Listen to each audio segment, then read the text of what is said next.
어떤 계획을 갖고 계신지 사전에 알지 못하였고 대통령이 다시 생각하시도록 최선을 다해 설득하였으며 군 동원에도 일체 관여한 사실이 없음을 계엄 사후문건에 왜 서명을 했고 왜 폐기를 하셨는지 여쭤봐도 되겠습니까?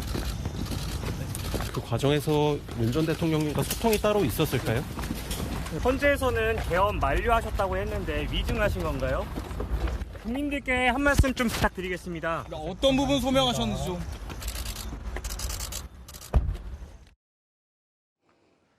내란 특검은 어제 한덕수 전 국무총리를 소환했습니다. 13시간이 넘는 아주 고강도 조사를 벌였는데요.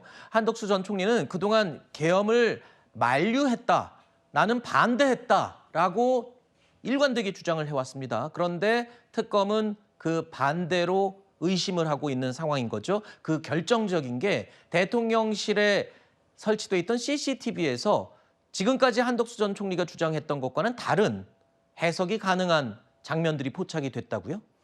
그러니까 지금 보신 바와 같이 그리고 국민들이 다 아시는 바와 같이 헌재 출석했던 한덕수 전 총리는 비상계엄을 만류했고 사전에 잘 몰랐고 가담하지 않았다고 적극 부인한 바가 있습니다. 그런데 실제 대통령실 확보된 CCTV에 의하면 적극적으로 관여한 것으로 보이는 정황과 증거들이 있는 겁니다. 그리고 관련된 진술들도 확보된 것으로 보입니다. 그렇다면 계엄에 대한 관여도에 있어서 단순히 방조를 넘어서 실제 그 내란죄의 중요 임무 종사자에 이를 정도의 행위 가담이 있는 게 아니냐라고 특검은 의심하고 있는 것 같고요. 어제 조사 시간이 13시간을 넘게 이 조사가 이루어졌다고 하면 단순히 그날 국무회의에서 있었던 몇 가지 사안과 CCTV에 보여진 이 장면에 대한 확인을 넘어서 그 이후에 계엄폭 문건에 대한 서명, 날인, 그 폐기 과정 또 국무회의를 소집하고 연락하는 과정에서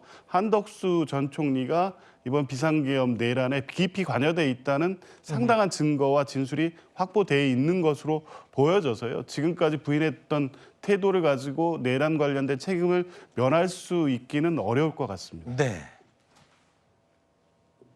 내란 특검은요, 이 비상계엄 선포 직전, 직후, 이때 열렸던 국무회의에 참석했던 사람 또는 참석하지 않았던 사람들까지 국무위원들 전원을 소환하기로 방침을 정한 것으로 알려지고 있습니다. 그 시작은 안덕수 장관, 유상임 장관 이 두 장관을 부르면서 안덕근 장관 두 사람을 부르면서 이제 시작이 됐는데요. 자, 내란 특검이 비상계엄 선포 직전에 열린 국무회의에 참석하지 않은 장관까지도 불렀다. 그러니까 적극적인 가담자냐 아니냐를 국무위원 전원을 대상으로 하나씩 다 구분해 내겠다는 그런 걸로 이해하면 됩니까? 그러니까 추정컨대 아마 이제 해당 계엄 선포 전 국무회의에 안 온 분들이 그 안 오게 된 이유, 그러니까 국무회의를 열겠다, 그다음 오라고 고지받을 때 어떤 안건이 어떤 것이었는지를 사전에 알렸는지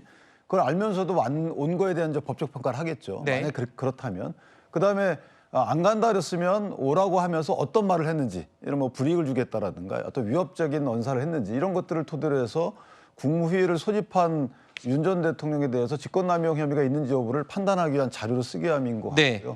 그다음에 이제 국무위원들 전원을 저렇게 부르는 것은 좀 과한 부분이 없지 않아 있어요. 국무회의라는 것은 그러니까 사전에 계엄이 이게 위법한지 여부에 대해서 어떤 판단이 난 상황이 아니잖아요. 그런데 대통령이 국무회의를 할 테니까 오라. 그러니까 설령 안건을 들었다 하더라도 국무회의에 참석해가지고 내가 적극적으로 옹호하거나 주변에 독려하거나 이런 사실이 없다 그러면 저걸 어떻게 처벌하겠습니까? 네. 저는 개인적으로 저렇게 모든 분들을 불러서 이미 이제 상당 부분은 수사가 된 상황에서 네. 그렇게 불러가지고 하는 이유는 윤 전 대통령에 대해서 제 개인적인 생각은 아마 영장 검토를 하려는 의도가 있는 것 아니냐. 네. 그럼에도 불구하고 저렇게 다 공개 소환하는 것 자체가 네. 과연 적법한지 여부에 대해서는 적절한지 여부에 대해서는 좀 저는 이견이 있습니다. 일단은 안덕근 장관, 유상임 장관 모두 나오라고 해서 실제 조사를 했고요. 줄줄이 지금 전원 다 소환하겠다는 방침을 세운 상황이어서 특검은 어제는 김정환 전 수행실장에 이어서 계엄에 관여한 의혹을 받고 있는 대통령실 관계자들을 또 줄줄이 소환했습니다. 윤 전 대통령에 대한 2차 소환을 앞두고 혐의를 구체화하는 과정, 아까 말씀하신 대로 그런 과정이 아니겠냐 이런 해석이 나오는 부분입니다.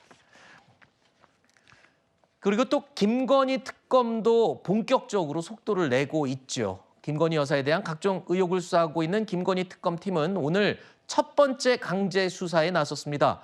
먼저 어제 현판식 각오부터 들어보시죠. 저희 특검팀은 힘을 합치고 지혜를 모아 여러 의문에 대해 제대로 된 답을 드릴 수 있도록 최선을 다하겠습니다. 모든 수사는 법이 정한 절차와 방식에 따라 이루어질 것입니다. 지나치거나 기울어지지 않도록 조심하겠습니다. 김건희 특검팀이 첫 번째 타겟으로 삼은 건 바로 삼부토건입니다. 특검은 삼부토건 주가 조작 사건을 1호로 삼았어요. 특별한 이유가 있겠죠?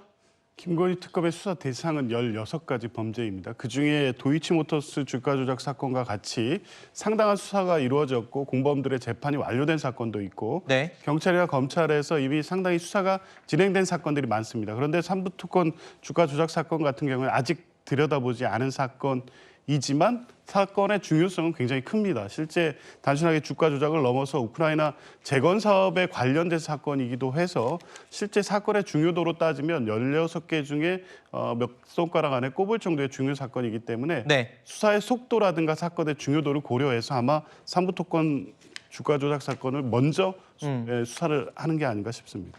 알겠습니다.